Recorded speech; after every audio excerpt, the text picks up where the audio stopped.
Scientists developing extraterrestrial photosynthesis, quote unquote, with first moon samples in decades. The first new moon dirt in 40 years points the way to an extraterrestrial base on the moon, according to new study reports. The first new soil sample from the moon in decades is helping to lay the groundwork for extraterrestrial photosynthesis, a potential pathway towards producing water, oxygen, and fuel using sunlight and the rocky material on the lunar surface, known as regolith, according to reports of a new study.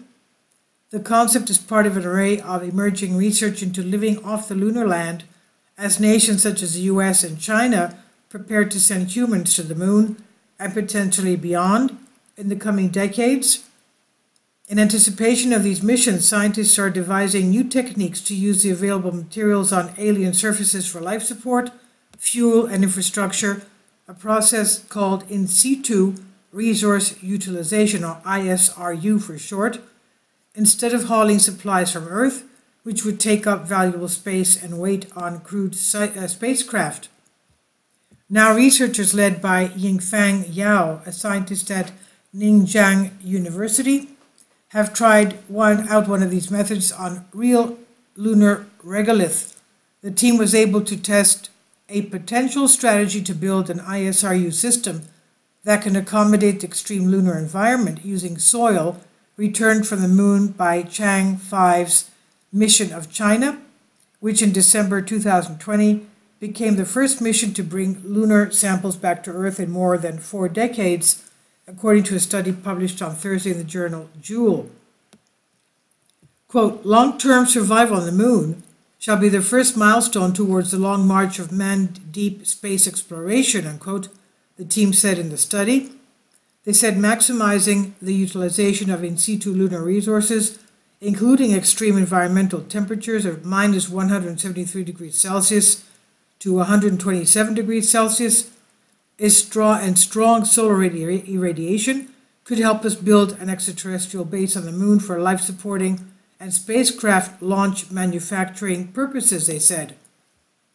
While there are scores of studies focused on ISRU on the moon, Yao and his colleagues had the relatively rare opportunity to use bona fide lunar samples in their work, as opposed to resorting to simulants such as fake soils made to imitate extraterrestrial surfaces using Earth materials.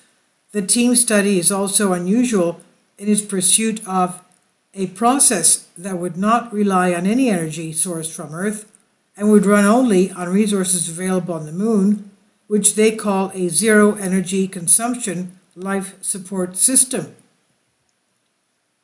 To that end, the researchers experimented with extraterrestrial photosynthesis, which is more or less what it sounds like, a means of duplicating the ability of plant life to convert water, sunlight, and nutrients into oxygen and other useful byproducts. Water and sunlight can both be harvested from the moon's surface, and the soil sample in the experiment also contained traces of iron and titanium that are useful as catalysts for this artificial photosynthetic process.